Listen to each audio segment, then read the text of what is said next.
me fucking scoot back a little so I guess so I don't punch the microphone.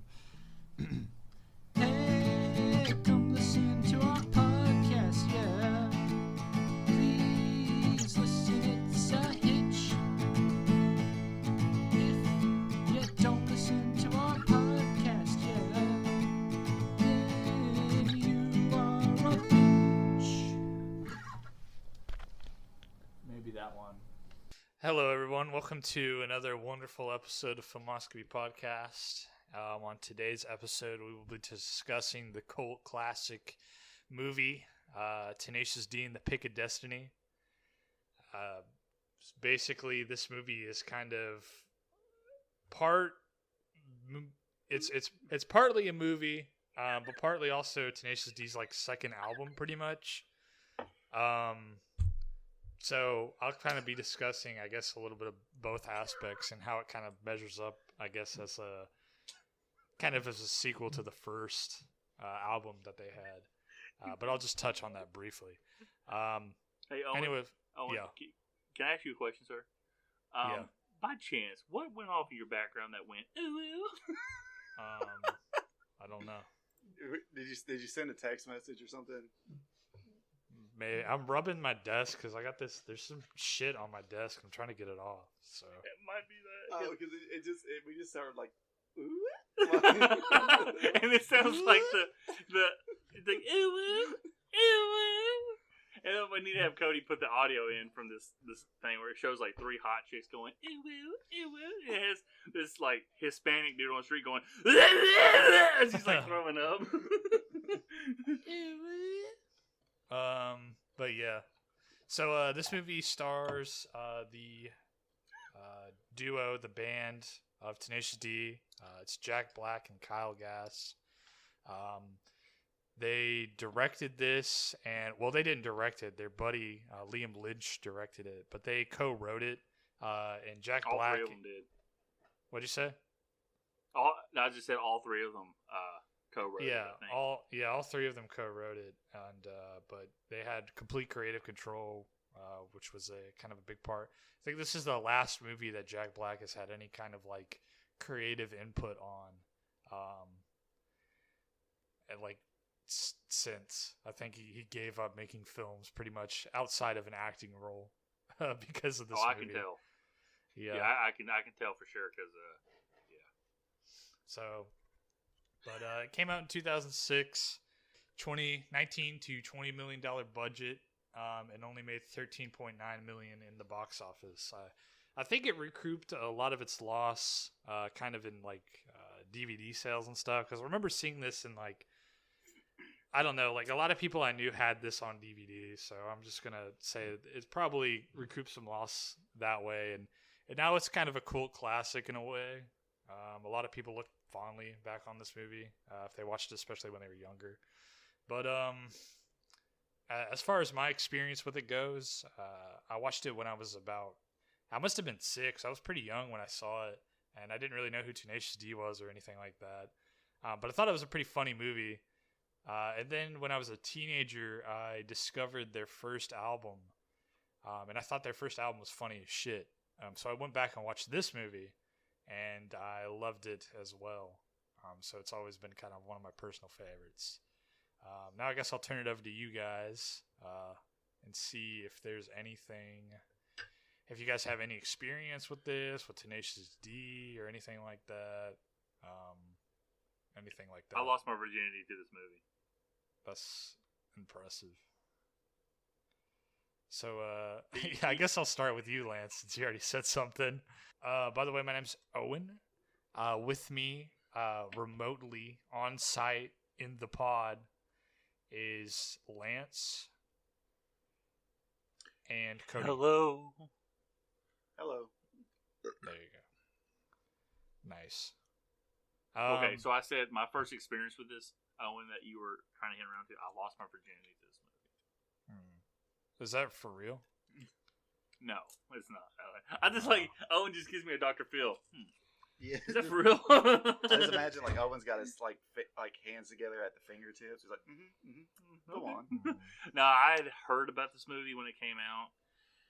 I didn't know what the fuck Tenacious D was. I think I saw an article or on a bio of Corey Taylor saying he started a band that was a Tenacious D tribute band or some stupid shit. This is years ago. Like, I don't know what was true or not. But that's the only time I ever heard of it. I didn't know it was a real band. And I have not listened to any of their stuff. And to be quite honest with you, I have no interest. Because all I listen to is Ariana Grande and Nickelback. Yeah. In that order. Are you, like, clapping a director's thing? Like, cut! I dropped my microphone. Well, that would make sense. We just hear a cut. It does sound like a clapboard or whatever. Just. I'm like, is he trying to sync this shit up again? Together. God. How hard is it to? Raycons are better than iPods, AirPods. Dude, I cannot use earbuds that have this type of fitting where you have to like shove it inside of your ear because my ear holes are too small. Just get a piece of tape and like tape it to the top of your ear. No, these are $80 headphones. What are you talking about? I use these for I work. was thinking about going and getting my wired Apple headphones. We'll switch to my phone, and then we could each wear one because the mic kind of hangs on the wire anyway. Okay, so you want to do that? Yeah, let's do that. Here, take this. Yeah, Watch out. That probably would be a little better. Hey, my first experience with this movie was yesterday when I watched this fucking movie. Yeah, and so my first experience was this morning. I had heard about this movie like as a kid. I'd see like commercials for it come on TV, but I never watched it up until now. Mm. But watching it, this is definitely an Owen ass movie for sure. Yeah, it's just like random shit. Yeah, I don't know. I guess I can kind of talk about a little bit about the production and kind of, I guess, the background of this movie. So Jack Black and Kyle Gass formed Tenacious D, I think, in 1994 or something like that. And I guess, and that was before Jack Black kind of became a big actor and stuff. So, and I guess they had always kind of talked about doing a movie, even when they first got together. But nothing really came of it until they got their HBO special. In like, I think that was 99, if I remember correctly. Before that, they were just playing like in bars and stuff in like the LA area.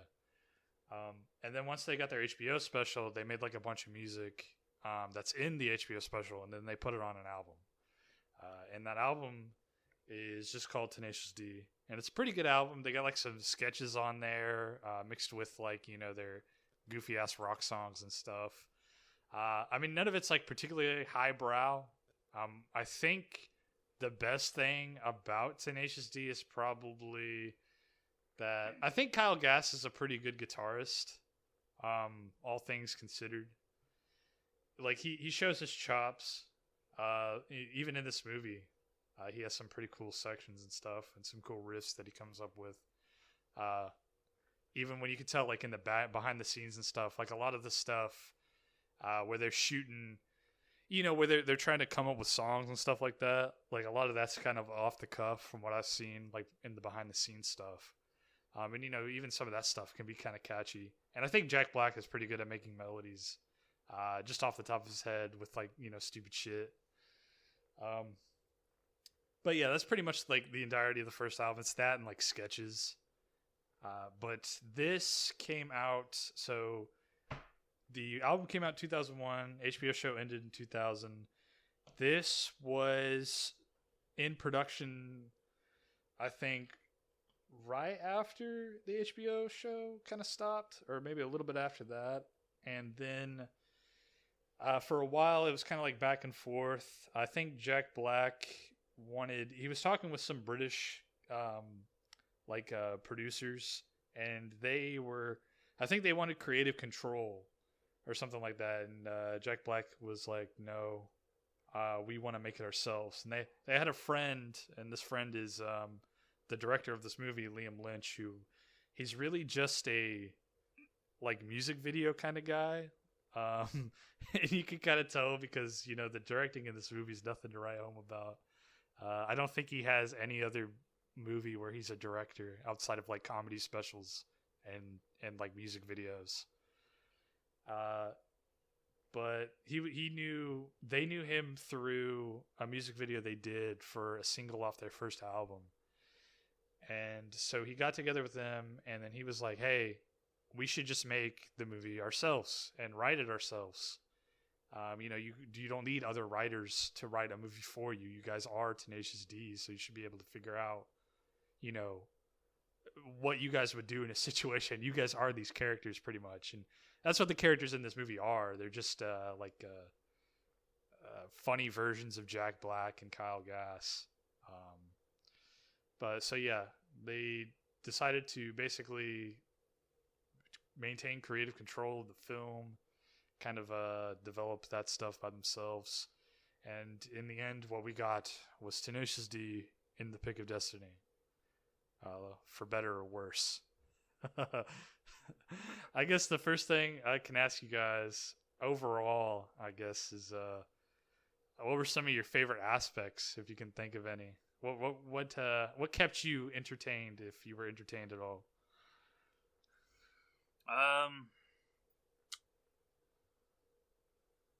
The first part of the movie, like with many movies that I watch that I'm not familiar with, I'm kind of bored with.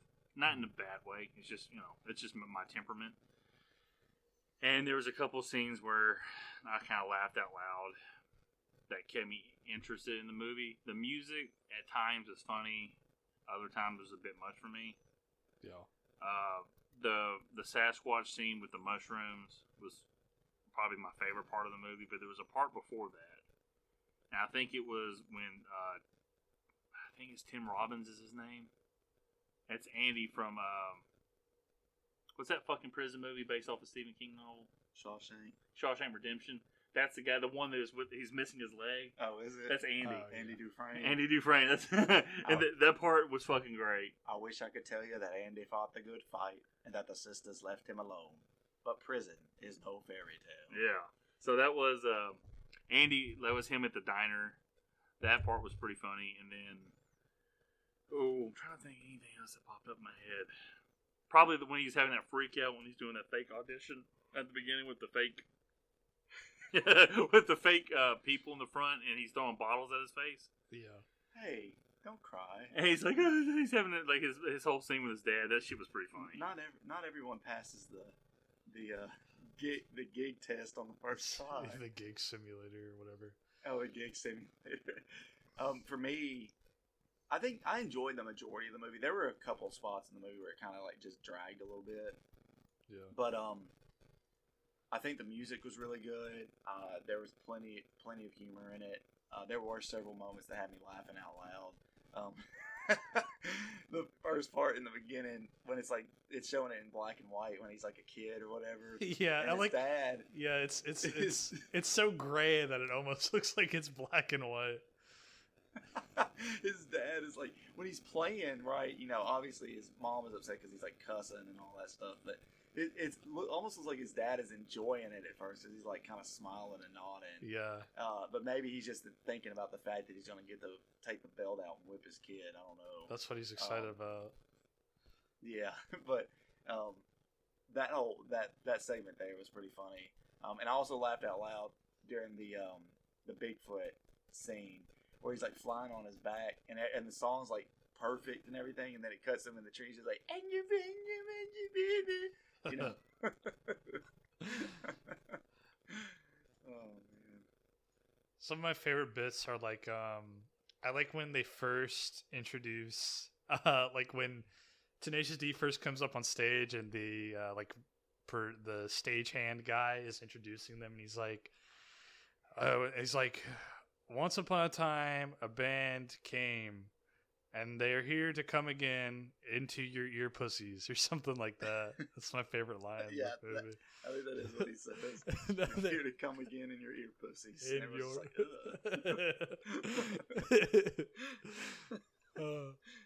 This shit's funny as hell. That's a good. I love that scene too because Jack Black gets up there. He's like, "This is a chronicle of events that actually happened or whatever," and then it ends up like just kind of devolving into just nonsense at the end of the song. Yeah.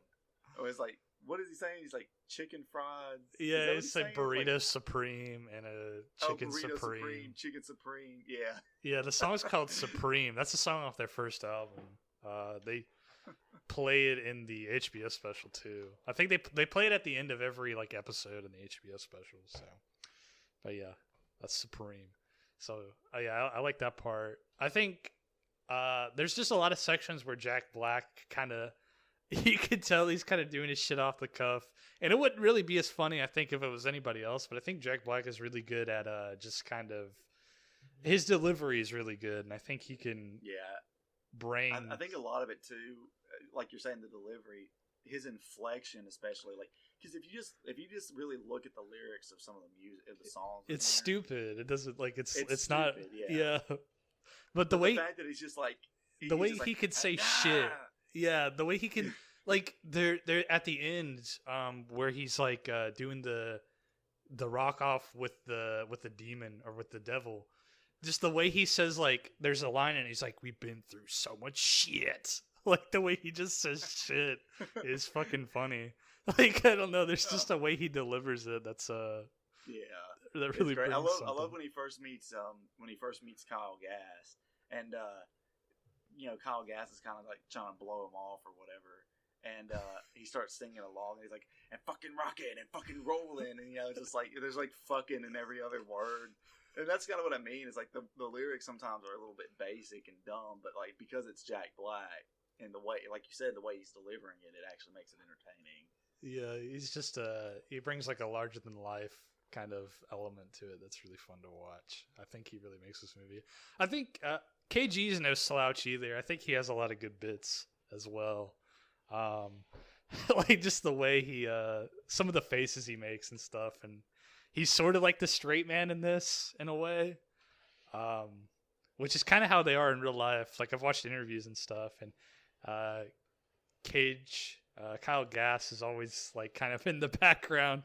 Like they have an interview where they're talking about video games, and Jack Black's like, "Yeah, man, I fucking love Red Dead Redemption." I mean, he doesn't say fucking, but he's like, "Yeah, I love Red Dead Redemption, this and this." And then Kyle Gass is like, "Yeah, I played Pong once." So yeah, because isn't Kyle Gass like 10 years older than him? Yeah, he's like really old. He's like the Fred Durst of the group.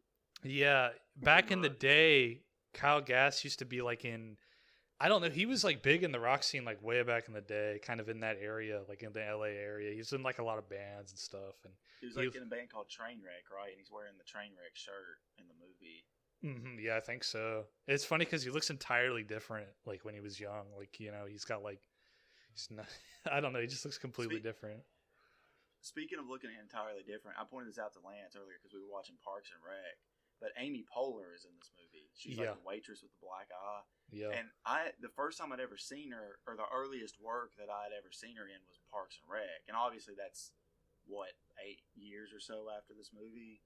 And so it's like, like it kind of threw me off because it's like, man, she looks so young in this. Now, not to say that she necessarily looks old in Parks and Rec, but she definitely.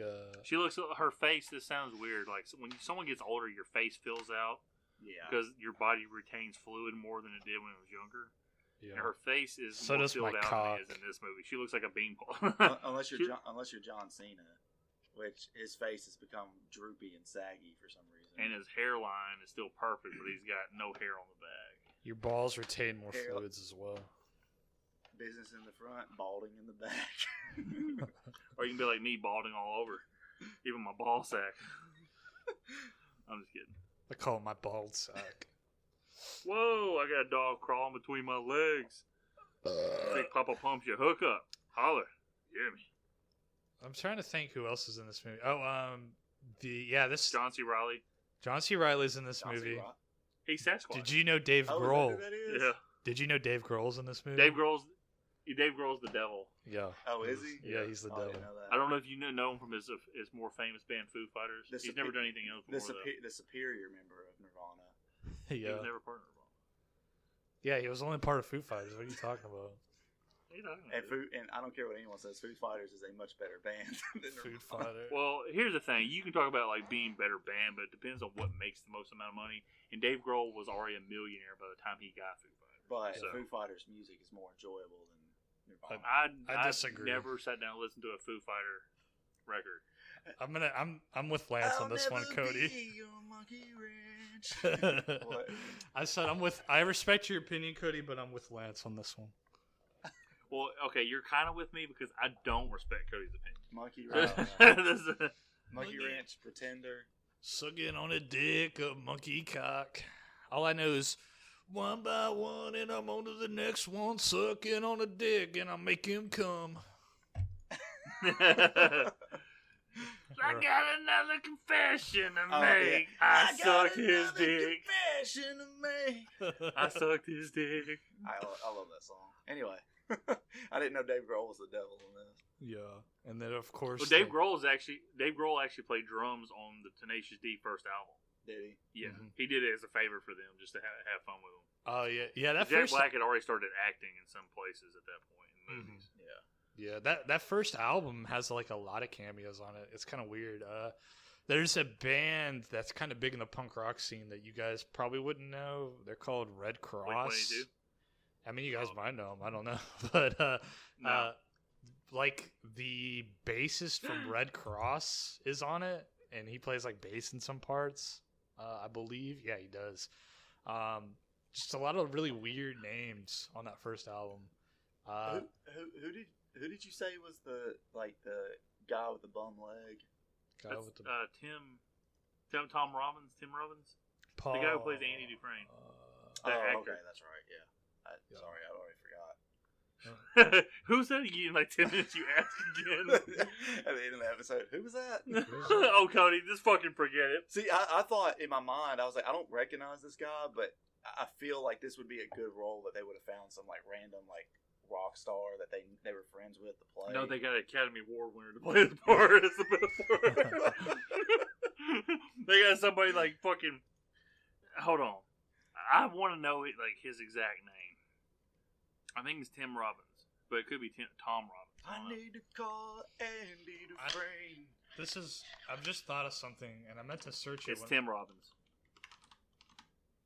What'd you think of there, Owen? So you know that animated section in the beginning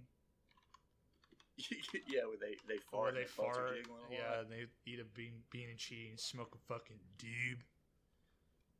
I think that's what's that fucking guy's name? Dog ass. Ren and Stimpy. Oh, fuck, what is his name? John Kirkfalski or whatever the fuck. Isn't he also the one that did like Rugrats and shit? Or am I confusing two people? He might have been involved. Two people. I just know he did Ren and Stimpy, and that was it. That's the only thing I Let me know. look at No, Arlene Klasky is Rugrats. So he did Rugrats, Rocket Power. He did Simpson shorts for the Tracy Ullman Show. He did All Real Monsters. This guy that Owen was talking about, John Krasowski, he's known for the Ren and Stimpy show and the goddamn George Liquor program. George Liquor program. Yeah, for the goddamn part of it. I Ren and guess. Stimpy the only cartoon he did? Yeah, I think that's really the only one he's done. I mean, he's Ripping canceled Friends, now. Stimpy. No, is he? Yeah. Sexual abuse allegations. Nice. Yeah, he I remember like just the loose knowledge I know of the Ren and Stimpy show is that apparently it was supposed to be very adult oriented, but I guess because it got picked up by Nickelodeon, it couldn't be. Mhm. And then when they revived it a few years later, and they brought it back to like I think it was MTV picked it up. Or Paramount moved it to MTV because I think Paramount owns all of it. But Yeah. it was like the more like original concept that he had, where it was like more adult oriented or whatever. So that's got to be kind of jarring, where it's like. Yeah, Ren have and you Stimpy. seen Adult Party Cartoon? That's the one that they moved it to. It fucking sucks. Oh, I've never seen it. It's like the dumbest shit ever. Like it's completely not Look, funny at all. I ain't gonna lie, like, when I saw they were bringing back, because they brought it back on Spike TV, I think. American Dad. No, Ren and Stimpy. No. Lance is ripping ass over here. Now you get to hear it in person. You get to smell it. You get to take it in and be like, oh, that's what he had for dinner That You earlier. get to chair is very you get to absorbent. contemplate the aroma. That smells like ketchup and onion. Like a good what is that? What do you call it? A wine. Wine taster? tasting. No, it's fart tasting. You know, it's the guy. It's the guy that like at a fancy restaurants that specializes in like the wine. It's a wine. I have no idea. I've never been to a fancy restaurant. The wine. But bitch. anyway, it's like that. It's like that for farts. Hey Cody, you're showing your financial status. This fart pairs well with an excellent blue cheese.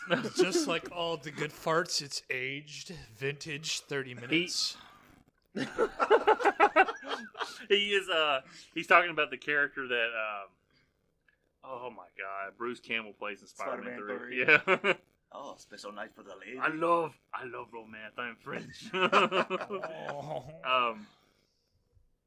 Oh man, I mean those are some warning shots. You want to dip your baguette in her croissant. Anyway, I don't know what the fuck you were talking about. You were talking about Ren and Stimpy being on Oh, Spike. Ren and Stimpy. Yeah, when I saw it on I guess it was on Spike TV, and things got very erotic on that version, and you saw a lot more ass. Yeah. And you never saw that in the Nickelodeon version of the show. Yeah, like it threw me for a loop when I was like 12 or 13. In Adult Party cartoon, they just straight up have gay sex like all the time. See, that's what because a few years ago, Fox canceled American Dad. I was joking when I mentioned that, but Fox canceled American Dad, and then Adult Swim picked it up. Oh, okay. And they're like, "Oh, new episodes are coming to Adult Swim." So I was like, "Oh, so it'll be more like." It won't be like as like clean cut for TV as American. I mean, American Dad has raunchy humor, but for Fox primetime television or whatever, they're obviously not letting everything through the gate. And it ended up coming off like at least on the surface like the same shit when it was on Adult Swim, which is fine. I mean, American Dad is fine, but Steve, that's your grandma. Steve, that's your grandma. American the Dad whole thing was always more raunchy though, wasn't it? Like I always felt like that was the more like raunchy show between. So let's get back to this movie real quick, Owen. How many times after you watched this movie the first time did you enjoy it from the first go, or did it take a couple watches for you to get everything and enjoy it? I don't know. I didn't really know what I was watching when I was a kid.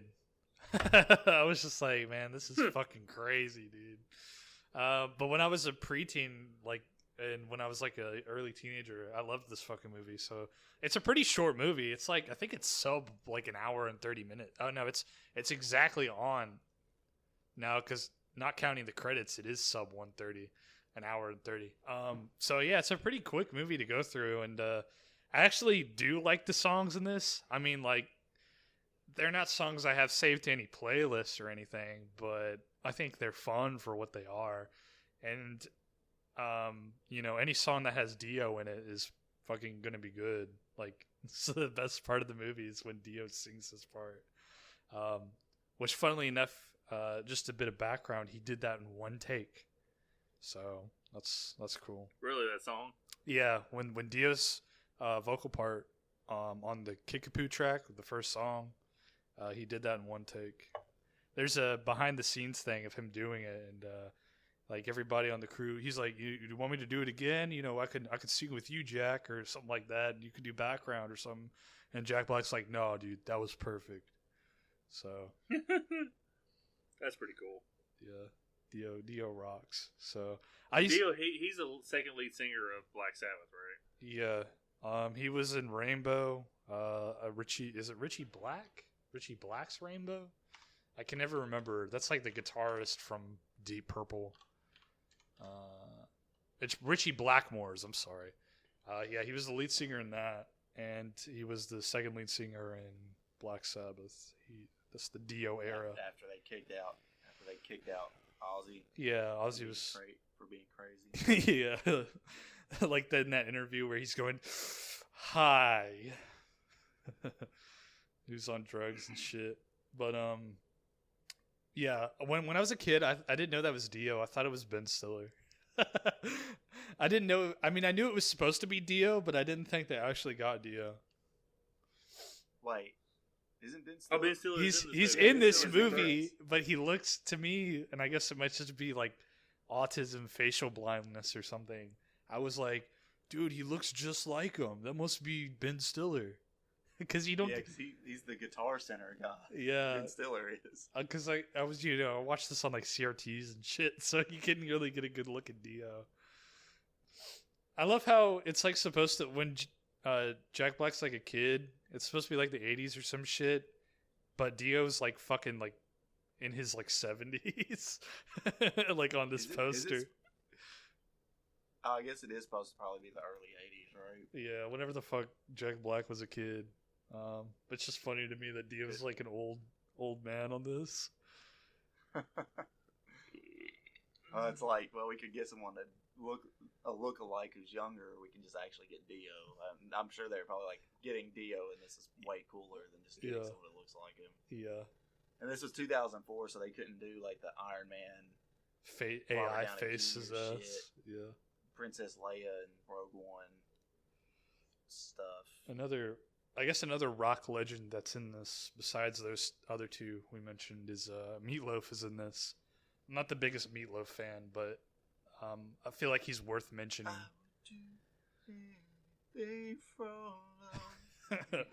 What wasn't Meatloaf supposed to be in this movie? That's what Owen just said. Meatloaf. Yeah, he's his dad. He's Jack Black's dad. That's Meatloaf? Yeah, that's Meatloaf. He said and he told Jack, he said, you can do anything for the love of Jesus, but you can't do that. Oh, I didn't realize that. Holy shit, dude. I know that song, and I know him from Rocky Horror Picture Show, and that's it. That's the only Meatloaf song I know. I don't even remember, because Meatloaf has a song in Rocky Horror Picture Show, but I don't even remember what it is. I don't think I've ever even seen that. I've not seen it either. Don't suggest it, Owen. I'm not gonna suggest it. Thank you. I don't know. Rocky Horror Picture Show is okay, but it's not something I really want to like watch or anything. I wouldn't have anything to say about it anyway. That's something more for like theater dorks, I think. Yeah, probably. They're like, I went there and I threw the paper towel when he said whatever the fuck he says, and the spoons or whatever the fuck else they do. Yeah, and then when Wicked Part 1 comes out next year, there's gonna be a bunch of that too. I actually went to Broadway and saw this. I went to Broadway, yeah. Dude. So tangent, Tom. My wife and I just got back from New York City. New York. Hey, I'm walking here. Fucking pizza. Fucking walking here. Pizza Don't shit. you see I'm carrying a slice? But we were looking into trying to go see a Broadway show, right? And we did go to Wicked, and we went because people were like, "Yeah, just go to the box office because it's like way cheaper if you go to the box office instead of ordering them online because you don't have to pay for one, the base price online is like way higher, and you also don't have to pay like the stupid like processing fees and shit." But so we went, and they're like, yeah, so the cheapest tickets we have are $101 a piece, but they're partial view tickets. What the fuck does that mean? It means that you can't see the entire stage. So it's like, Stephanie and I looked at each other, and we're just like, hell no. Not paying $200 plus tax to get partial view tickets to a show that's less than 3 hours long. Like, that's ridiculous. So, long story short, we ended up not seeing a Broadway play. Yeah. Maybe you would have preferred to just watch one half of Wicked though. Sounds cool. Well, I mean, like I said, they're making it into like an actual film, and they're doing it in 2 parts for the movie. So I told her like, well, we'll just get to watch it when it comes out in theaters in movie form. And I think Ariana Grande is playing like the what's the Good Witch's name? Glinda, I think. Maybe.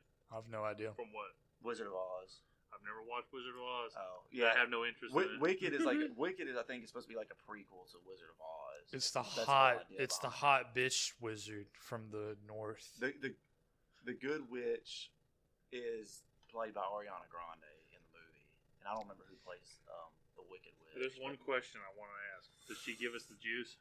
Give us the juice. You've seen that, right? When she's trying to squeeze a potato, she goes, "Give us the juice." Oh yeah, isn't that from one of the fucking Nickelodeon shows? Yeah, that where like the pervert producer was like, "Yeah, hey, Ariana, show your feet." I wish I knew what the fuck that guy's name Because somebody quote tweeted that video and says his name goes, "You sick son of a bitch," and it's her. She's over squeezing a potato like, "Give us the juice." Dan Oh, yeah, Schneider. And she's like 14. when all that shit came out about him, it's like, oh. Wait, there's a lot of shit shit. actually came out about him? Yeah, dude. Like he apparently like has a foot fetish, which is why like a lot of those shows around that era, like Victorious, iCarly, and stuff like that, they have like a lot of like feet being shown on screen. Yeah. Because he has a foot fetish, and like I know, what's her face? I don't know if I know Lance never watched it, but I don't know if you watched iCarly back in the day. Yeah, I did. I know, like, there's a lot of. I never watched it. There's episodes where they're like, No. "Look at my feet, look at my feet." Well, the actress that played Sam, Jeanette McCurdy. Yeah. She wrote a book about her life, and the book's called something like "I'm Glad My Mom Is Dead" or something like that. 'Cause Okay. her mom was like a gigantic piece of shit. Like her mom basically used her just to like make money off of her, essentially. Yeah. And also like let her be exposed to all the shit that this producer at Nickelodeon was doing behind the scenes, and never did anything about it because they were getting wealthy off of it, you know. So yeah, a lot of shit came out in that book, and I think that may have been what kickstarted a lot of stuff coming out, because then you had other actors who used to be on Nickelodeon shows coming out and being like, yeah, this is like some of the stuff this guy was doing. But yeah, it's a sad situation, but yeah, he ended up being like a fucking disgusting human being. So Dan Schneider, hold her tighter, she's a fighter. That's his name. Dan Schneider, yeah. Dan Schneider. Well, isn't that the actor too from Deuce Bigalow and Mel Gigolo? What? No, he's not an actor. That's Rob Schneider. Yeah, that's You sound Rob like you had a Schneider. stroke. You sound you're like, isn't that the actor from Deuce Bigalow? Deuce Bigalow, Mel Gigolo. I got lazy with my words there. I got completely lazy. Sometimes my mouth, I'm just like completely lazy. I didn't realize Rob Schneider's the Deuce Bigelow. Yeah, Rob Schneider. So Yeah. Dan Schneider. So It's his brother. I didn't realize that. I always just knew Rob Schneider as like, hey, it's the guy that sometimes shows up in Adam Sandler movies. Yeah. Adam Sandler produced all of his movies. Have Oh, you really? seen his show? I mean, it's kind of old now. It's like 10 years old. But he had a show called The Real Rob or some shit like that. No, that does not sound interesting at all. It fucking sucks, dude. It's like him just self-falating himself. He's like, yeah, I have like a big-titted Mexican like wife, who sucks my cock all the time. And there's like for some reason she like she's always on a stripper pole like in every fucking episode, and it's like his real wife. And Adam Sandler calls him and is like, hey, you got to knock this shit off. No one cares. His daughter, his real life daughter, is a fucking singer. She's Really? like an exes. Oh, that's they his want me. daughter? That's his daughter. Yeah. And exit and Yeah, that Dollar I didn't know General it was his daughter. classic. Yes. God, that fucking song. the soundtrack to your life and my life too. Yeah, I'm starting to realize. I want to apologize to our listeners. I'm starting to realize when we start recording these things in person, shit goes off the rails even worse than it does remotely. I Completely. realized when watching this movie, I'm like, there's not really that much to talk about with this movie because it only has like an hour and like 25-minute runtime, and it's just like mostly music, and we don't really talk about music that much. So it's not like the plot like complex. I mean, you could tell the writing for this is like amateur as fuck, because like it's so disjointed. And I'm speaking from a place of love, by the way. You're not. Yeah, You seem like a fucking hater. yeah, I am a hater. I'm a hater of like modern Tenacious D because I don't think they're funny anymore. You Owen are literally tearing this movie down just so you can pick it back up and lift it up. It's just so Like the fucking monkey in Lion King. It's just so I can feel better about myself, dude. I'm just a hater, dude. Haters, get off my dick, dude. Real quick question too. Yo.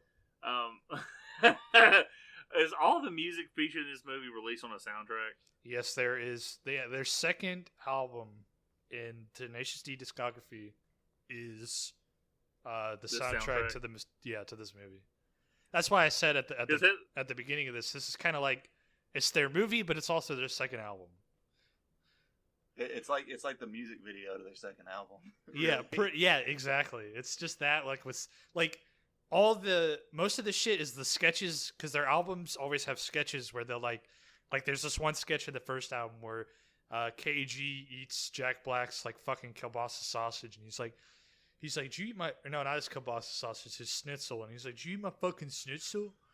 And there's this one funny ass sketch in the first one where they go to McDonald's. And like, I always think about this sketch because Jack Black's like going through the drive-thru and he's like, yeah, I'll have 3 chicken McNuggets, and the person over the thing's like, oh well, we only do the 10-piece and the 5, and he's like, I want 3 chicken McNuggets. Put 2 of them up your ass and give me 3 chicken McNuggets. So, but they'll have like little sketches like that. I've heard that before. Yeah, I might have showed that to you. I don't know. But yeah, they'll have sketches like that, and that's kind of what this movie is. It's just like a bunch of like sketches and shit. The plot doesn't really come into effect until like halfway through the movie where they figure out about the pig. Yeah.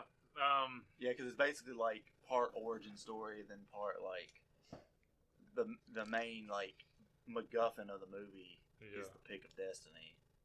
And there's like, which is entertaining. I didn't realize the car that they got from their super fan. Is that your foot? Mm-hmm. That's my. I looked down. I hit Cody's foot, and I pulled away. I'm like, "Is that your foot?" And he goes, "Yeah." And I put my foot on top of his. I go, "Hey there." He goes, "Ugh." It's my wiener. It's like a delayed reaction. I will say something. I will say something about the plot of this. I suspected that the guy from the diner was going to be the devil.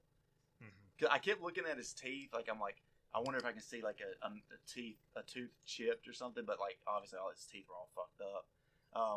But I was like, oh, to me this is like the devil trying to get them to go to push him to go to the museum or whatever, and help them get in to get the pick so that he can get it back. I didn't suspect that it would be the fucking host of open mic night or whatever. Yeah, it doesn't make any. I mean, not that it fucking matters that it doesn't make any sense because it's just like a dumb stoner movie. But that character who is like the announcer, he's like in. So this is supposed to be a prequel to the HBO show, but he's a character in the HBO show, so it doesn't make any sense. So it probably would have been better. That's weird. Yeah. Well, it also doesn't make any sense because when the guy from the Guitar Center is telling them the story of like how the Pick of Destiny came about, isn't it that the wizard cast him down back to hell and he said that like you won't be able to escape as long as you're not whole? Yeah, but he comes back anyway. Like yeah. It's not super thought out, you know. It took me 6 years to translate this. Why didn't you just get a translator and let someone else read it too? My quick question: why did New Line Home Cinema think that this movie was such a hit to make a fucking show? The show came out before this. Yeah. Did it? Mm-hmm. Yeah, the HBO. Oh, okay. It was HBO who made the show. I don't know why. I think this came out when Jack Black.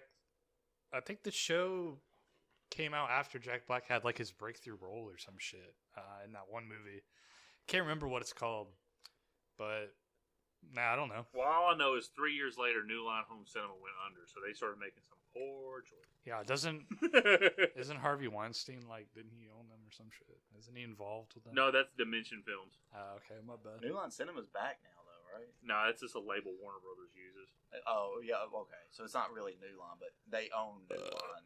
Yeah, New Line became a subsidiary of Warner Brothers, yeah, but it's not its own company. I know, like Warner Brothers then technically owns Nightmare on Elm Street, right? Because they own New Line. No, because they're trying to sort out the rights on that now. Nobody. I think the original writer. I think Wes Craven's estate owns part of the rights to it. You know, if I could turn back time. You know what I don't get? I don't get. What do you not get? So, I read this in like some of the trivia somewhere. Jack Black took a pay cut for this movie. I guess he like had a rate of like $12 million per movie, and he only like took $1 million.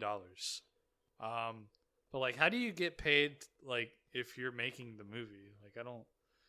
I don't know. It doesn't make much sense to me. I'm sure he had something tied up in profits in this movie, which there were none. To me, that really says, like, I'll take $1 million up front for the movie. Because, I mean, you got to think it's the movie, it's the production company that's paying these people to make the movie, right? So his deal was probably adjusted to be like, I'll take $1 million up front and I'll take this percentage of any kind of box office profit or something like that. That makes sense. Yeah. Did you know, speaking of people making deals of money, I just learned this the other day. ICP, when they like you smiled at me as you said that. ICP. When they wrestled in WWE back in the 90s, they didn't take any money. Their agreement was that I guess they were coming out with a new album or something, and their agreement with WWE was that they were supposed to air the commercial for their new album like for 6 weeks in a row or something, and they ended up WWE never aired it, so like ICP just ended up walking out one night because they were like, you know what, fuck it, you're not holding up your end of the deal. Vince kept like dicking them around, being like, "Oh, pal, we got this." Yeah, like, "Oh, don't worry, it's airing next week," and that kind of thing. And they were eventually like, "You know what? Fuck it. That Vince is a scumbag. Let's get out of here." Yeah. No, with that little tidbit you just gave us, when you looked at me and said ICP, you smiled. Was that because I'm about to do a wrestling bit, or you just said ICP? You're like ICP everywhere. That was because I was about to do a bit of wrestling trivia. Savannah absolutely hates that literally everything I do has some tie to wrestling. But now you can tell her to listen to this episode and say, it's not just wrestling, but it's also your favorite music group, ICP. See, we had this, we do this thing, I gotta say this real quick. I do this little walk sometimes where I act like I'm walking with eggshells and I don't want to break it. Like I'll swing my arms back and forth. And she says I look like the fucking monster from, what's the Monsters movie that Disney put out, or Pixar? Monsters, Inc. You know, the little guy with the green eye. Monsters, Inc. Monsters, Inc. Because he has a little walk. He's like, I was gonna say, I was picturing in my head before you actually like mime the walk. I was thinking more like the famous Bigfoot footage where the guy's like kind of like just. That's the opposite of walking on eggshells. That's just like the fucking like dick swinging walk. Yeah, it is. But I told her, I'm like, no, it's not from that. I got it from wrestling. And she goes, what? And I showed her this wrestler named Tully Blanchard, who was part of the Four Horsemen and shit. He had this little thing when he was walking, but acting like he was sneaking up on somebody. He was like walking fast with his hands shaking, almost like he was shuffling in a way. And I do this little shuffle, and she hates it. I also do like the Rick Rude dance, and I do the swivel in my hips like Rick Rude. She hates that. I do the Alex Wright dance. I remember the German kid from WCW. Yeah, I do that. She hates that. And then when she found out, she's like, "Oh, you kind of look like that Mike Wazowski from Monsters Inc." And you're like, "No, it's from wrestling." She's like, "Well, I'm dry as the Gobi Desert now." She said, "Oh, that's really doing something for me." I told her, I'm like, I mean, look, you know where I got this from, right? She goes, wrestling. I'm like, yeah. No, that's like the majority of everything, baby. I got this from a porno. She taught me how to do the floss dance that Anthony used to do, Owen. Yeah, rest in peace. And I do that all the fucking time on the floss. I'm like, and I just like, I try to tell Ben, my boss, like, because his football team, the Bills, plays my team, the Chiefs. And the bet is between us every time we play, you get a bag of mini paydays and a 2-liter Dr. Pepper. That's the bet. And we're like, okay. And then this year I was like, look, we can keep that bet, but if I win, the Chiefs win, I want you to do the floss like Anthony on camera. And he goes, no. Do they play this week? No, they don't play this week. They play this year. Yeah, because I was going to say Bills play, because everyone's like hyping up whoever the fuck they're playing, right? Yeah, like, yeah, obviously not getting enough job. I don't know what the fuck they're playing. My Chiefs play the Vikings next week. I think they're playing someone who's undefeated. Maybe it's the Dolphins. Yeah. And I hope the Dolphins fucking cook them. Fuck Josh Allen. Cook them. Let him cook. Let him cook. That fucking Madden curse needs to set in a little bit more. You know what I mean? So hold on a second. This movie. Wait. Let's go over the best part of this movie, and that's the mushroom scene. They sitting there like, man, I'm glad I found these mushrooms because I was pretty parched. Sasquatch is my papa, and he's gonna protect. I like when they go down the little river, and it's green screen. And he's like drowning. Yeah. And he doesn't even realize that he's going down the stream or whatever you want to call it. It's a very violent. I'm over here like, is he about to die? And then all of a sudden he's climbing up the tree. I'm like, he's just okay. Bigfoot is my papa. And he's gonna protect me. Nobody doing the Sasquatch eyes. Hell yeah, dude. I just think I think what makes that scene so great is, like I said earlier, where it cuts back and forth to him, like what's happening in reality between what's happening in his head, and in reality he's just like I like it when he calls KG a fucking dick squeezer. I love that line. I like it when he's mayonnaise. Yeah, I like it when he's walking out of the cafe too, and he's like, "We're fucking over, dude. Oh, it's the pig's mine, motherfucker. I'll see you later, cocksucker." And like the girls just look at him, and he's like, and then Kyle's like, "Don't worry about it." He's my butler. He's my butler. We're fucking over, I had to dude. let him go. I like that shit, man. I love whenever like they're about to do like the devil stuff is pretty great because it's like, and what if I win? It's like, oh, KG, you can take KG back to hell to be your sex bitch. slave. You're gonna goggle mayonnaise. When I watched this on like TV, when I watched this as a kid, I had this like DVR like recorded on DirecTV, and they completely like muted when he said gargle mayonnaise. So he would just be like, "You're gonna." What is he gonna do? Yeah, but he still does the little thing, the little hand gesture. So left it up to your imagination. I wonder if what the fuck is his name? Jack Black. David Grohl. David. Oh, never mind. Dave Grohl. David Grohl. David. Well, his name is David. My mother calls me David. Yeah, David. I wonder if he sang the devil parts. Cause they're pretty good. I like the devil parts. I would think. Why wouldn't they get if you're gonna get a rock singer to come do that part? Why wouldn't you just have him do the singing in it? You know what I mean? Because he's a drummer. But he sings in Foo Fighters. Yeah, but he's a drummer. He said one by I'll one. never be on my hearing. I like the part where he's like fucking like I forget. This was really a waste of money. What was The part where he The Dr. Squash Batman box I bought us over 2 years ago now, I guess. I liked it. I mean, it's pretty cool, but they go away so fucking quick.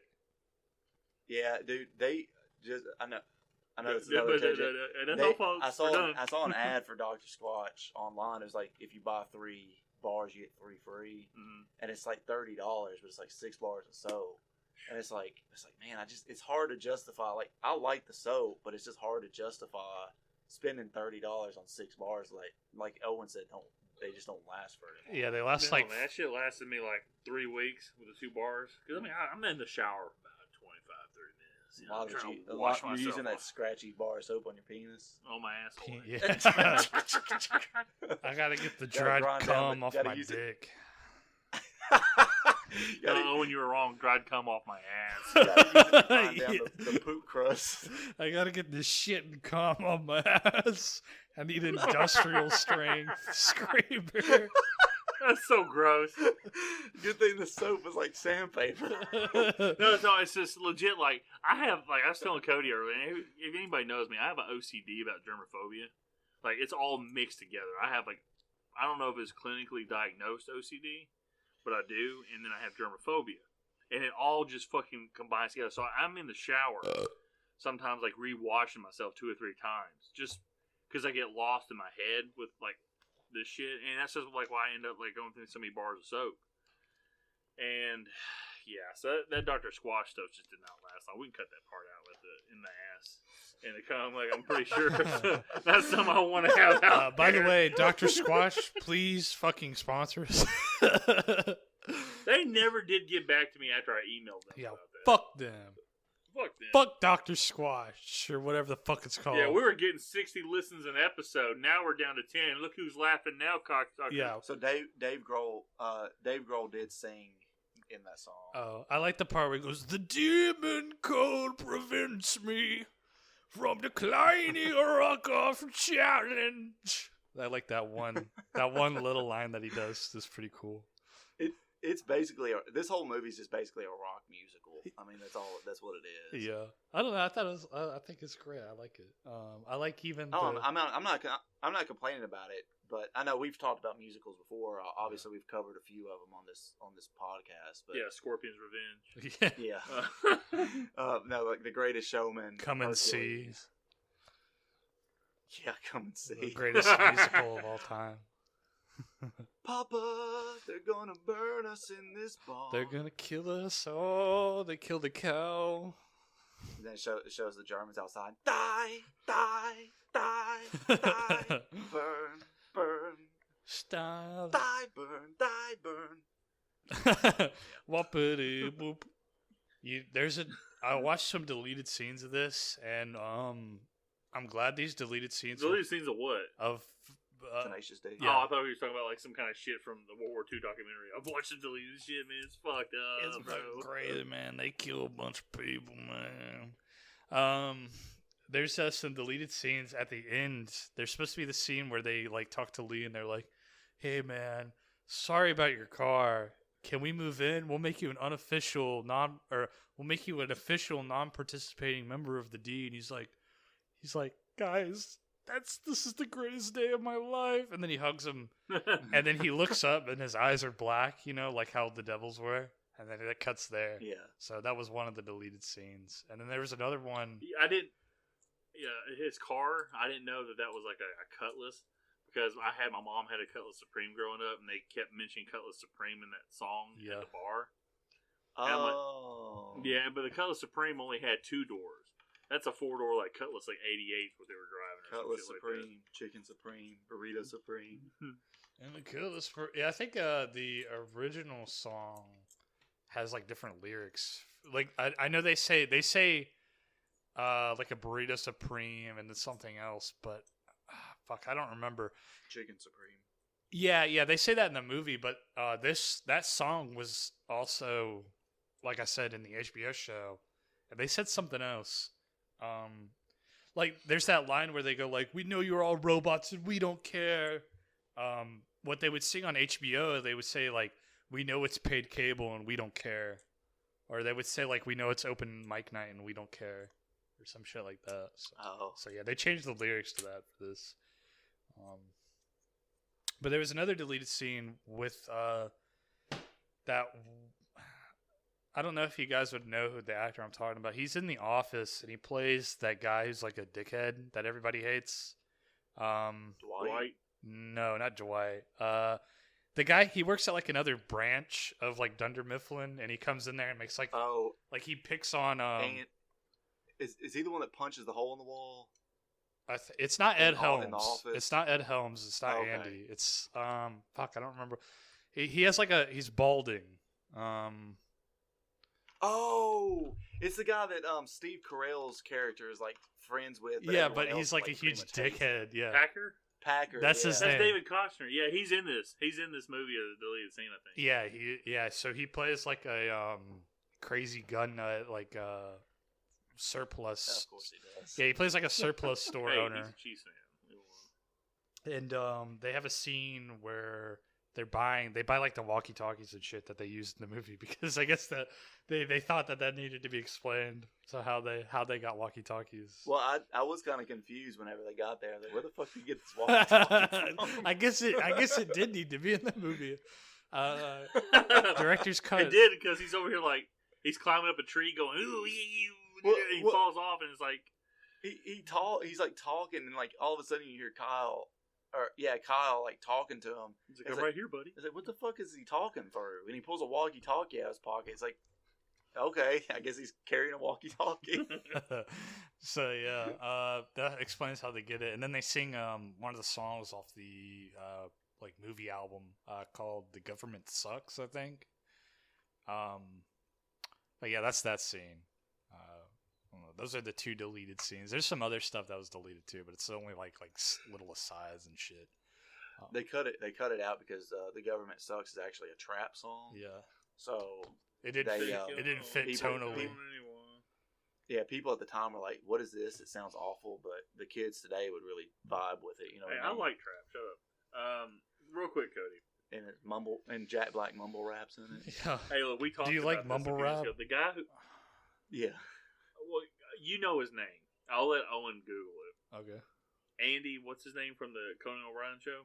Andy Richter. Andy Richter. Owen, looked up Andy Richter real quick on Google. All right.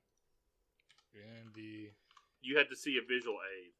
Visual aids. And tell me this doesn't look like Kyle Gass with hair. Like, this dude looks just like Kyle Gass with hair. Can't you see he's the man? Maybe I'm not spelling this right. Andy Griffith show. It's ANDYRICHTER. Like Richter. Richter. It's John Richter from the Andy Griffith show. I fucking And type in Andy Conan. oh. Like Conan O'Brien. yeah, because he was like Conan O'Brien's sidekick. Oh yeah, he kind of does look like him, like in a weird way. He looks like Kyle Gass with hair, dude. I swear to God. It's like, holy shit. I always got them confused. I'm like, wait, that guy's bald now? It's crazy too because Tenacious D was on Conan a few times. Really? I wonder if they're like had interaction. Like, hey, we looked at you. Like, bro, you look just like him. But we're both short. I love how like his Kyle Gass as a kid, he still had balls. Yeah, that poor. I feel bad for like the kid that got cast in that role. It was like, you know, like he got like, you know that was a role that was like he probably got made fun of for that or some shit, you know. Oh fuck that! He was in a movie, dude. Yeah, I guess you're right, but I don't know.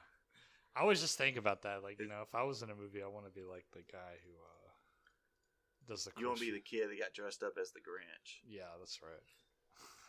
You're only 8 years old and you got a beard. That part Cody like loves so much. Put down the book and your foot. Oh, look at that hack job. So stupid. I love. Did you just favorite say part of look that at that movie, we talked hand about it. job? Look at that hack job. Because he tried to shave his face and he's got blood all over his face. yeah. He's covered up with toilet paper. Yeah, I remember that. And we got to talk about the best part of that movie is when he's doing the "You're an idiot! You're an idiot!" And Yeah, it's the echo. I'm an idiot. You're an idiot. Jim Carrey, everybody. Our next movie is a Jim Carrey movie, isn't it? Yeah, it's Dumb and Dumber. Yeah, baby. Oh God, It's coming. man. I should have worn a Yeah. condom. Oh, just kidding. Not again. Oh. That's what happens when he has that wet dream about the girl he's going to Aspen to meet. She takes her shirt off and it's a fucking woman. truck lights. Pretty woman. It's like the truck's like, dun, dun. He's like, it just kind of gives it a look like, what the hell is going on here? I don't think Owen's seen it, so God, Owen, you've never seen Dumb and Dumber, right? No. Oh my God, you're gonna love this movie. And we're gonna have a bit when we start out the next episode. He's gonna be the guy in the middle in the band, and we're gonna do the mock. Yeah, yeah. And he's gonna be like, guys, stop! Can we just play the radio? And that's when you pick up and do the whole part. He goes, "Do you want to hear the gayest sound in the world?" He goes,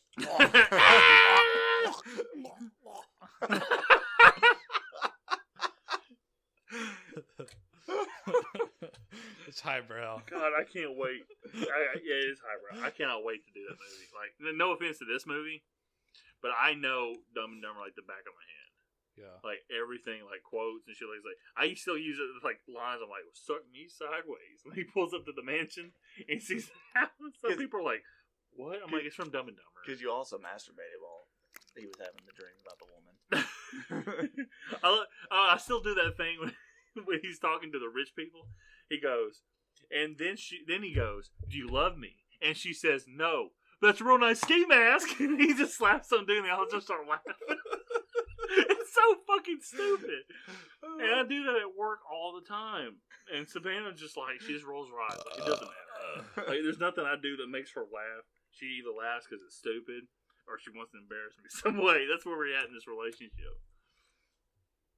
But anyway, so until y'all are fucking. Well, she also likes to embarrass me. Then like, hey, you can't keep it up, can you? It's like, yeah, I bet you can. She starts hurling insults at me, thinking it's turning me on. I'm like, no, slapping you in the face. She's like, I'm like, talk dirty to me. He's like, all right, you piece of shit, you're gonna clean the room after we get done with this. No, that's not what I wanted. Stop.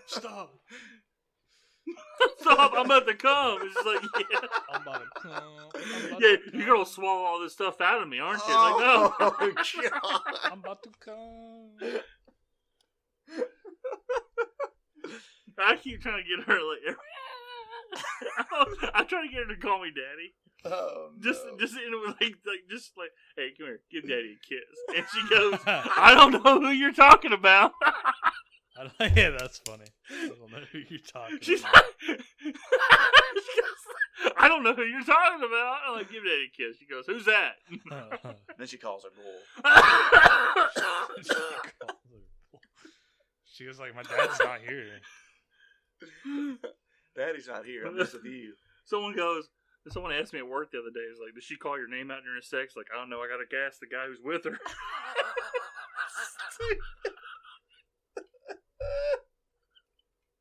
I'm never home. I gotta ask the guy who's there with her. Oh, God. Like, that's leaving me in. I gotta let her listen to this episode. Oh, God. There's a video she showed me of these people, like, talking dirty. Goes, hey, I want you to talk to me all dirty. She's like, okay. It's like I brought a school. Like, act like you're a naughty little girl. She's like, okay, I brought a gun to school. He goes, I don't think you're getting this. That's funny. Oh, God. Well, boys. This movie, man. It was enjoyable to watch, but I wouldn't watch this movie again, and I'm not interested to see a Tenacious D album. To be honest with you, I'm not trying to be. I mean, I like metal, but I think, obviously they're making music they were fans of, which is like the '80s metal, which I wasn't a fan of. You know, I was born at the middle of the '80s, middle of the '80s, late '80s. So like the metal I really got introduced to was later on, like Metallica and shit. And I've never been into Black Sabbath or Dio or Ozzy Osbourne really. Yeah. And another, I mean, it's like, I think they all that's suck. just me. Actually. I think all those bands suck ass. I was just like, so yeah, it's like, I think the music they put in this is good. Of all the musicals that we've watched, this is the most enjoyable music. But it's not saying a lot because I'm not a musical fan. Oh, actually, no, this is number 2 behind All Dogs Go to Heaven for me. Oh, yeah. You can't keep a good dog down. No, sir! Oh, I would say dogs Greatest go to Showman is heaven. still my favorite musical we've covered. But Well, Cody, you're also a Tennessee Titans This is fan. the greatest show. Cody has a look on his face where he looks like he's about to come. He's like, oh. ladies and gents, this is the moment you waited for. Every time I think... Hold on, wait. Let me ask you something. How old was Zendaya in that movie? She was probably like in her early 20s, right? Okay. Okay, good. I just think of her ass every time I think of Hey, that Owen, movie. Owen, hold on, dude. Let's get this real quick before you say anything. Okay. I gotta cover my own ass here. So The Greatest Showman came out in 2017. So yeah, she would have been 20 or 21. Oh, thank God. Depending on when the film was filmed, but yeah. She got an ass that fills out every pair of jeans. You know what I'm saying? But yeah, I just think of her ass anytime I think of that movie. So, and then I think, this is the greatest show. The greatest show. Ladies and gents, this is the moment you waited for. I like how Hugh Jackman left the Wolverine role because eventually he didn't want to be typecasted in the role, and literally that's all anybody thinks about him. They don't think about his other movies he's done. So yes, Greatest Showman. Huge ass, man. That's you and those artsy fartsy douches that are over in the cafeteria talking about. I'm just kidding. Cody's like, look, I like movies, but I don't like douchebags when it comes to movies. Yeah, and that's why he's Wolverine again. Yeah, it's gonna be funny how this plays out in Deadpool 3. Yeah, I hear that there's supposed to be a bunch of different Wolverines in the movie. Yeah, it's like a time Because thing. there's like a multiverse aspect. I think they're to gonna it. make fun of the multiverse. Daniel Radcliffe is rumored to be one of them. I don't think that's true though. I think it'd be awesome. If I think you're a Harry Potter nerd. no, I mean if you look at Daniel Radcliffe, he's short. He's already got some like musculature to him. So if they wanted to like actually bring in, obviously Hugh Jackman's him. This is probably gonna be it for him, right? Yeah. So Daniel Radcliffe kind of fits like the look of Wolverine. He needs to bulk up just a little bit, but he fits that look. So, but I think the rumor is they're bringing him in as one of them because like that's been like one of like the fan rumors for a long time anyway. Which makes sense. It's sort of like how they filmed that Tom Cruise Iron Man scene for Doctor Strange. Yeah, but they never added it in. I wonder if it's a deleted thing they put in there. I don't know. I have the Blu-ray, but I've never looked. You know, probably they have to pay him too much if they even included him on the Blu-ray, and then he'd want to rewrite the script. Well, you know, people like John Krasinski as Mr. Fantastic. Yeah, that was like a fan thing, good. but he's not going to be Mr. Fantastic for the. Yeah, I think they've already said who's supposed to be Reed Richards. But you know, it's one of those things. Like, let me ask you guys this: talking about like legacy characters, because you know he wanted to go out on a high note. Logan's probably one of the best comic book movies of all time. Definitely.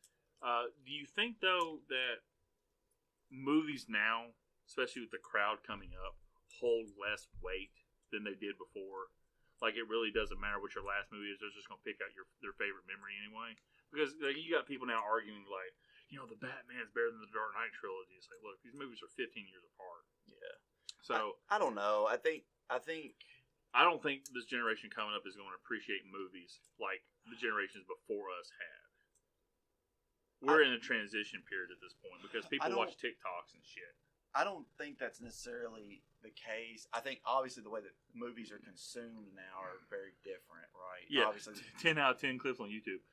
yeah, but I think a lot of it too is like, for some reason you saying that makes me think of this recent interview they did with I guess they talked to Scorsese again about the fucking comic book movies. Like, why the fuck anyone cares what this 80-something-year-old man thinks? But we basically have gone through this since the 80s, right? In the 80s, it was over-the-top military action movies with Arnold Schwarzenegger and Sylvester Stallone. And that's what sold. So that's what got made. A shit ton of that stuff got made. And it was all like samey bullshit eventually. But hey, and then now, it was the right move. Now it's comic book movies. Now I'm not saying there aren't good movies in that genre. I'm just saying that that's what a lot of movies were at the time because that's what sold tickets. And now it's comic book movies. But now we're kind of also in a period where it's like I mean, Barbie is the highest grossing Warner Brothers movie of all time. Nice. And it's like it's already made like $1.43 billion. What about Poopin' Fartenheimer? I think I don't know if it made over $800 million. It's the highest grossing R-rated film of all time. No, R-rated biopic of all time. R-rated biopic, yeah, because I think. Why the fuck did those two movies get so? Like, I swear to God, it must. I think those two movies like had really good ass marketing, and I think a lot of the buzz on the social media was just the fucking marketing. Well, it's because they came out on the same day, right? So like, they came out on the same day, so a lot of people were joking because it's like, oh, these are two movies come out on the same day, and they're like completely opposite style movies. And Nolan wasn't happy about it either, competing with that movie. But it didn't really end up competing with it. It helped, if anything, it helped boost Oppenheimer. Because you know that, I mean, his biopics and shit don't make that much money. Yeah. I'm sorry, Christopher Nolan's a great filmmaker, but they just don't. Like, no one was rushing to the theater to see fucking Dunkirk or whatever. You know, like. Yeah, but his other movies, like Interstellar, The Dark Knight, all those movies made. Well, The Dark Knight was like his highest grossing thing. I watched. I think Interstellar got close to $1 billion also, if I'm not mistaken. But Dark Knight crossed $1 billion. And The Dark Knight Rises crossed $1 billion too. Yeah, but that's what I'm saying. Like, Oppenheimer. Let me. Open, big, and black. Let me check Oppenheimer. So Oppenheimer, as of right now, Oppenheimer has made $928 million worldwide. So it's almost hit $1 billion, and that's a R-rated biopic. Barbie has made $1.43 billion. So it's not that people aren't going to the theater. I think that what we're experiencing now is another transitionary phase where it's people. So comic book movies have been dominant for the last decade or more, but there's so much of it now, and people are starting to get burned out on it. Obviously, people are really getting tired of Marvel's style of movie. right? Like it's just a lot of those movies are like the same-ish sort of thing over and over again. So now finally film is in this like period of like let's figure out what the next like big thing is. And I mean Barbie, I don't think there's going to be anything this year that passes Barbie as far as No. box I'm office. a Barbie girl. Another thing you were talking about, the comic book movie stuff. Marvel expanded too much. Yeah, I mean it's like, okay, Star Wars, before a Star Wars movie is released, you get a tie-in novel that has the deleted scenes based off of the screenplay, a more complete version of the movie, if you will. That's how it was happening. Like episode 1, 2, 3, 4, 5, and 6 got books like that. That was your tie-in novels. And then you have the expanded universe, which wasn't required reading because it was kind of fantasy. It's all fantasy, but George never considered that shit canon like the fans did. yeah.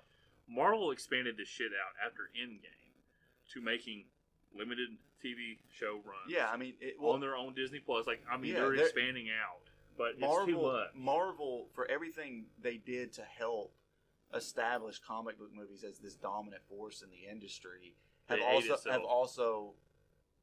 cannibalized themselves because you do have DC trying to compete against them, but DC's not putting out 4 movies a year and 2 or 3 limited series a year on top of it. They're getting out 2, maybe 3 movies a year.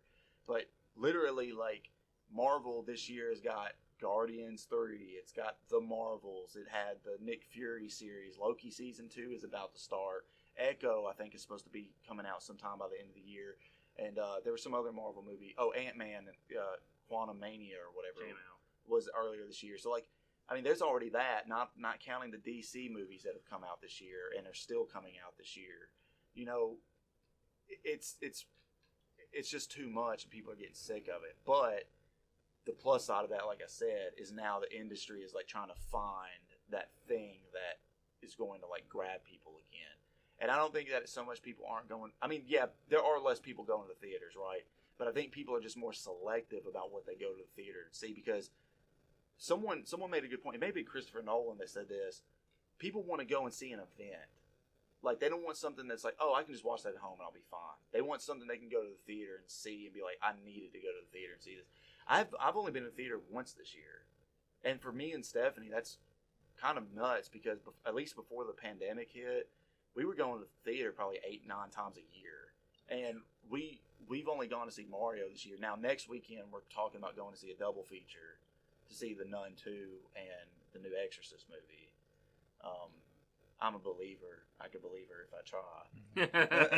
And Hey, but yeah, so I mean, did you know he died, the lead singer of Smash Mouth? Yeah, I heard. Yeah, rest in peace. Yeah, that was man. a couple weeks ago. Rest in peace. Hey now, you're a rock star. He got pissed. I'm now dead. There's a live concert where like some festival where they're supposed to like throw bread on stage, like that's the theme of it, and people are like throwing bread on the stage. He's like, "Come up here and throw that bread again, motherfucker, and I'm gonna kick your ass." And it's all he's like bitching at him, and it's all like the bass line of All Stars playing the entire time. hey, you're talking about All Star. At President Trump's inauguration, Trump's inauguration, they introduced the band as Three Doors Down. And all of a sudden you go, hey now, you're an all-star, get your game on. It's fucking, and Trump's singing along and shit. It's like, golly damn, it's fucking stupid. He's probably got that stupid ass Muppet face while he's dancing. No, he was sitting down. He wasn't dancing. He was just singing and shit. But yeah, you know, it's hard thing is like, me and you talked about last year. It's like, man, we need to go see The Flash. Like, The Flash looked awesome. Even the trailer looked awesome. And then I lost the desire. I have no desire to go see a movie. And that's just me because I'm like... But you should see The Flash. It's on Max now, and The Flash is very good, especially for someone like you that really likes Michael Keaton's Batman. Yeah. Like, it's fucking great. Okay, like, I'll have to check it out. I just, like, for me, I'm over here thinking, like, if a movie doesn't blow my socks away, I'm not going to see it. Well, the only 2 movies that I'm planning on seeing, they both come out next year, is Venom 3, because I'm supporting Venom. And Mortal Kombat 2, because I'm supporting Mortal Kombat. Is that coming out next year, though? Yes. So, don't fart, Cody. Just don't do that. The Conjuring 4 comes out next year, too. Oh, Coach, but hey guys, we gotta watch this new podcast. Dude, they're saying that the next Conjuring movie. I know we're like way off the deep end now with tangents, but we're drowning in a fucking 24-foot pool at this point. I don't even the remember next what movie Conjuring we were talking about. No. The next Conjuring movie is supposed to be the last mainline Conjuring. They're probably still going to make spin-offs and stuff, but that's still going to be the last mainline Conjuring movie. And did you see that the new Aquaman movies, like the guy Patrick Allen is the actor, I think. Patrick something. I don't think it's Allen, but I know who you're talking about. The main actor of. He was in the first Aquaman too. Yeah, he was his half brother. Yeah, I guess it's a buddy cop. They're teaming up in the Aquaman. Yeah, I think it's probably because they rewrote the script because it's probably supposed to be him and Amber Heard for a lot of the time. Well, probably so. I'm just curious about that. There were like court documents that came out where Amber Heard was like had written letters to her psychologist or whatever because she was complaining because Jason Momoa and James Wan both wanted her gone. They were like, she's bringing too much negative attention to the set. We don't want her here. And she accused Jason Momoa of dressing up like Johnny Depp one day. It's like, what the fuck does that even mean? But anyway, the producer what's his name? Zafarian or whatever the fuck his name is. He was like, no, we're going to keep Amber, we're going to fire Johnny off of an allegation, but once proof comes out that Amber was a piece of shit in that relationship, we're not going to do anything. You know what happened with the end result? Her and Johnny ended up spitting in their hands and shaking hands. No money was exchanged. They called it even and a truce. After everything was said and done, Johnny didn't get any money out of her. I don't think he wanted money out of her. And the thing is, too, Johnny Depp still never got asked back to be... Well, didn't that franchise die anyway? Yeah, I mean, the third movie, was a disappointment in the box office, so they're like, yeah, we're not doing this anymore. But, I wonder why. Maybe because everyone wanted to see fucking Johnny Depp as Grindelwald and not fucking have a third actor come in and play this goddamn role. I love Mads Mikkelsen, but, you've already established that Grindelwald disguises himself in the first film, and at the end... He's Jude Law, isn't he? Yeah, Jude Law is, his, disguise, right? Because Grindelwald is obviously he's a wanted man, so he's pretending to be someone else, and then who works within the authoritative group of the wizarding world in America, and then at the end they reveal him as being who he truly is, and it's Johnny Depp. Johnny Depp plays Grindelwald in the sequel, but then all that shit, Amber Heard being like, oh, he abused me, and obviously that's not true. We know that now from the court documents. I don't give a fuck what all these Amber Heard crazy nut jobs on Twitter say. She stepped on a bee. And then okay. Warner Brothers is like, well, fuck Johnny Depp. We're getting him out of here, and we're gonna put Mads Mikkelsen in this role and not explain a single fucking bit why he looks completely different now, and has a completely different accent. Well, they killed off the franchise. So.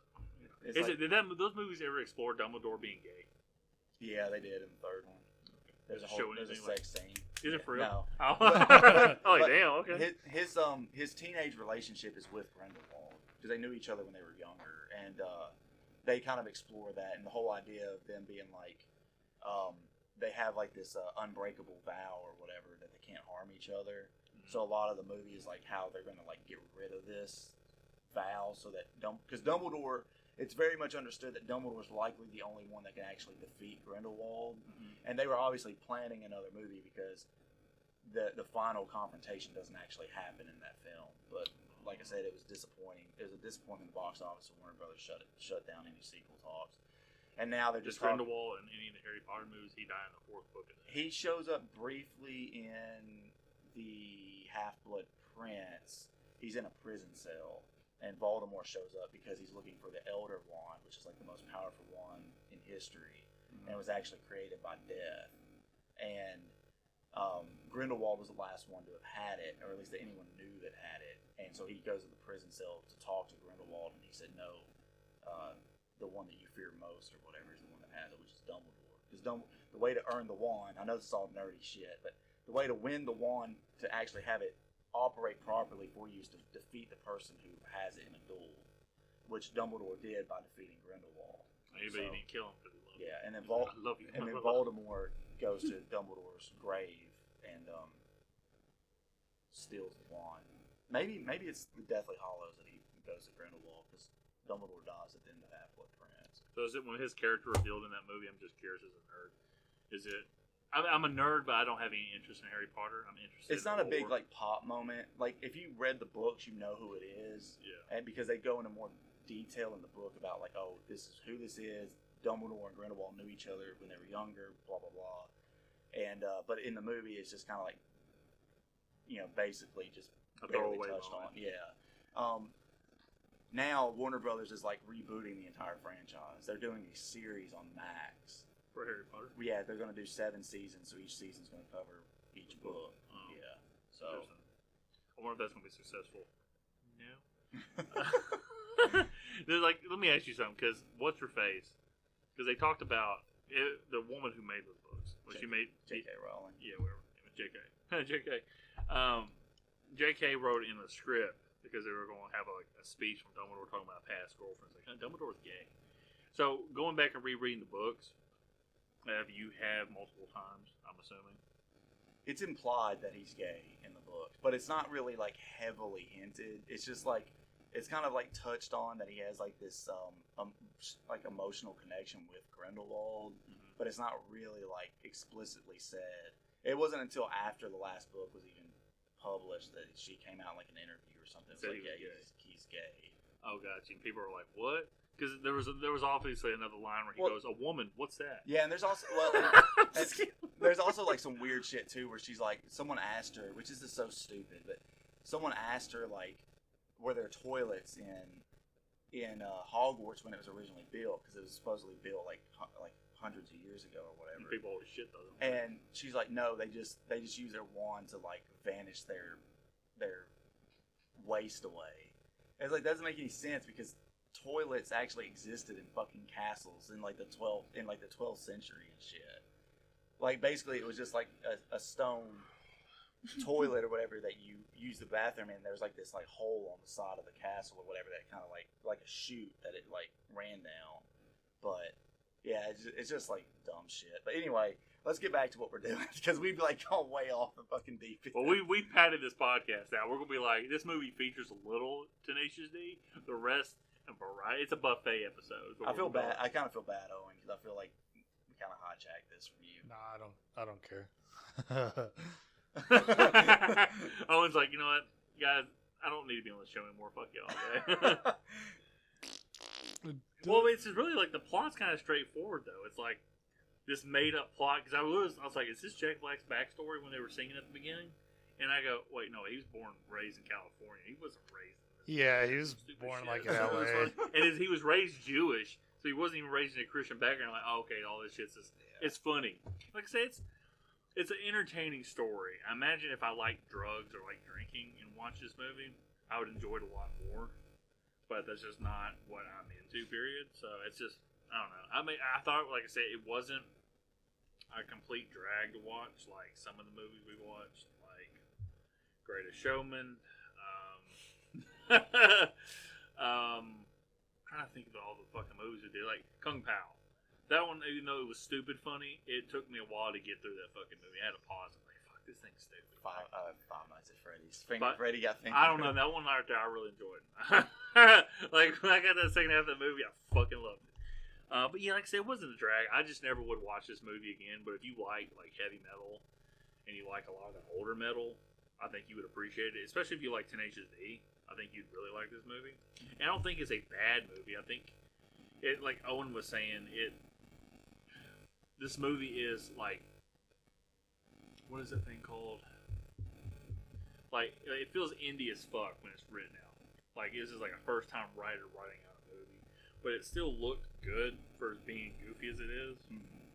And the movie, like the music fit the music perfectly. Like they filmed this movie and they were writing songs for each scene. It was perfect.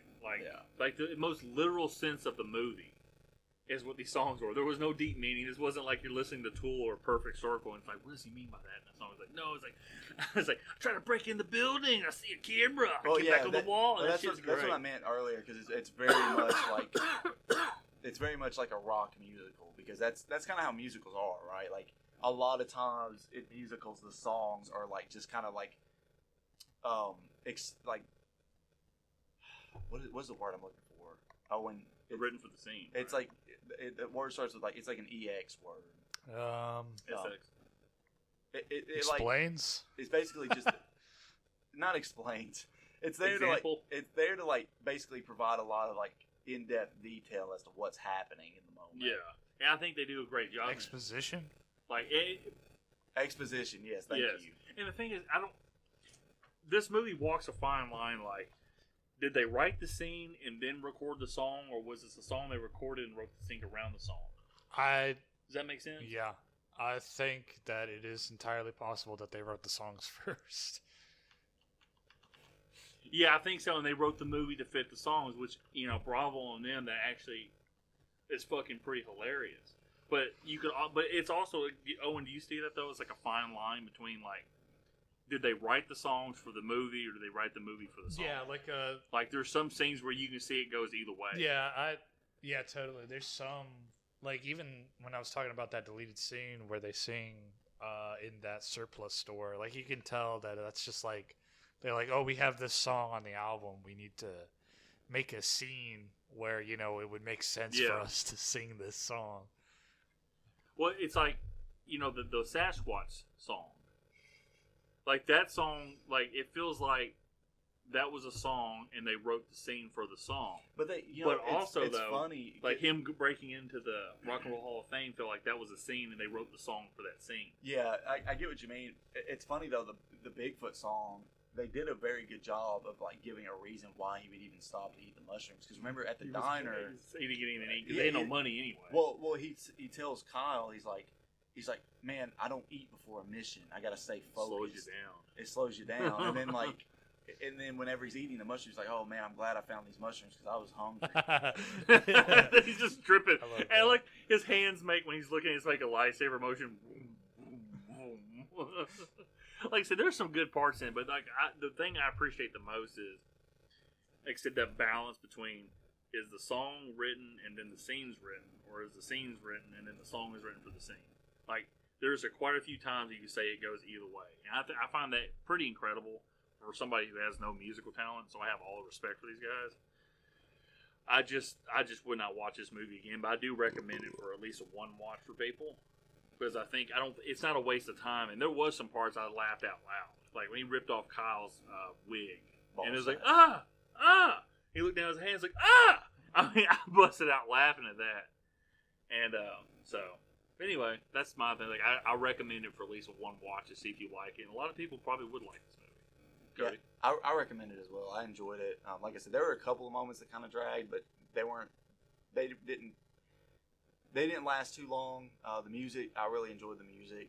I'm not really a fan of like that old 80s metal either. It's more like classic metal, like kind of 70s. Yeah, like 70s. Yeah, because that style of metal I'm not really a fan of. But it's like sort of like Owen was saying earlier, the way Jack Black delivers a lot of it makes it enjoyable to listen to, and also like it just does so much to help carry this movie. And the lip syncing at the beginning of this movie with the kid doing the whole Jack Black thing was completely on point. Yeah. Not at one point did it look like, okay, that looked like that was off. It looked like the kid it was perfect. Obviously, you could tell it's a track playing over it. But he nailed it perfect like a music video. Yeah. He said, so, but Owen, he you recommend can this movie, sir? suck a cock. Yeah. I do. I think, even if you don't really necessarily enjoy kind of the style of rock that they're kind of going for, I think it's dumb enough. It's just dumb fun pretty much with it. It's like when I pull out my guitar and I make something fucking stupid. It can be pretty fun. So. No, what's funny is you and Cody, if we did a skit, you and Cody could make up a song like on the fly and make a skit about it. What was it? But no, like you and Owen have that ability to like string together music. Just in general, like Owen obviously is more musically gifted, where you're probably more vocally gifted, but you're both on like a level I could never attain. But you guys could put shit together and just make up lyrics and be like Kyle. You're the Kyle Glass, and you're the Jack Black. He's the Kyle Glass, and I'm that guy going, "You guys are awesome, man." The lead. That's me on this podcast. But literally, this is something that it could be done if we put our mind to it. Because Owen, I mean, if anybody has ever listened, if we're not using like music we should be paying for, but we're not, as an intro, the intro is Owen's music. He put that shit together and he came up with the lyrics. So, Yeah. But yeah, that's. I also do bar that's mitzvahs. it. Sorry for hijacking your episode. I also do bar mitzvahs and weddings. There's just that one song on repeat. Hey, come listen to our podcast, yeah. It's just sorry for those two. hijacking your episode, Owen. No, it's fine. Like I had more fun talking about other shit anyway because I thought we could talk about I don't know. Like I said, when I was in the middle of watching it, I realized that it's kind of a shorter movie, and there's not really. It's pretty straight cut, and there's not like a whole lot of like stuff you can really debate about this movie. It's just like a dumb stoner movie. It's like trying to debate Grandma's Boy, or do like something comprehensive about that. You know, like what the fuck do you got to say about Grandma's Boy or Tenacious D, other than like, hey, it's funny. And I guess we'll go ahead and announce our next few movies. Cody, sir, your next movie will be yours. The next movie will be yours, I should say. Yes, it'll be Dumb and Dumber. Oh God, I can't wait for this, man. There's a few movies that you guys select that I'm like 100% on point. Like I'm in sync and I know everything about this movie. This is it. This is like the movie you could pick that I know everything about and I love because I hated The Mask and I still hate The Mask. Yeah, I love The Mask. Shut up. Yeah. Anthony, Cody. Shut up. And I hate but I love Dumb and Dumber. And then my movie after that will be the third Mortal Kombat Legends movie, Snowblind. And then eventually, since we're running out of Mortal Kombat movies for me to try, I guess we'll do Annihilation. But eventually, I'm going to get us into just start watching all the Friday the 13th movies. So I can review those. I want to do those. Except for the first one. 'Cause we've already done that. No, we're going to do it again. A retrospective. Retrospective It's going to be a on bonus our pre-episode. already done review. Well, yeah, or we won't be watching the movie. We'll just go back and listen to the episode and redo it, dude. If So you we're going to critique our episode on the movie. if you go back and listen to like some of those early episodes, we were all using like crappier mics, and you can really tell the difference. Yeah. Like if you Thank you very much, Tonar. Toner, you give me a boner. It's like I had blue chew. Cody sends me a text today because I was coming over to his house to record. He goes, Stephanie left for camping earlier today. I'll bring the blue chew. Chew it and do it. We used to have to do this thing where What can blue do for you? Yeah. me and Cody, when we'd come over, and this is when we both had poor jobs. Now Cody has a rich job and I have a poor job. We had to wait for Stephanie to leave so I could come over and hang out with them, but we'd go to Cracker Barrel, so Stephanie didn't know.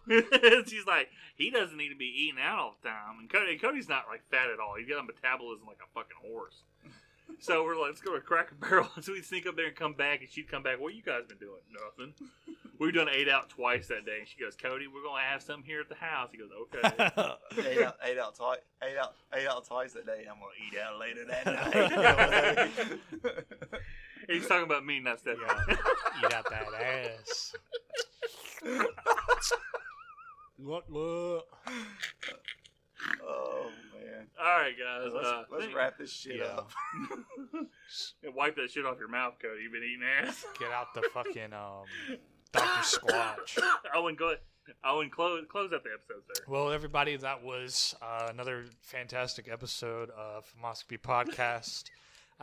In this episode, we discussed Tenacious D and the Pick of Destiny, and some other associated things. I like how he had to remind people what the fucking movie was that we like. Just in case you forgot, it was one movie. Then all shit hit the fan. Yeah, in case you forgot. But be sure to join us next time where we will be discussing Dumb and Dumber. And be sure to follow us on Twitter and all that shit. And send us lots of money. And as always, practice your finish him and practice your cock push-ups. Oh, God. Oh gosh. Bye. Bye.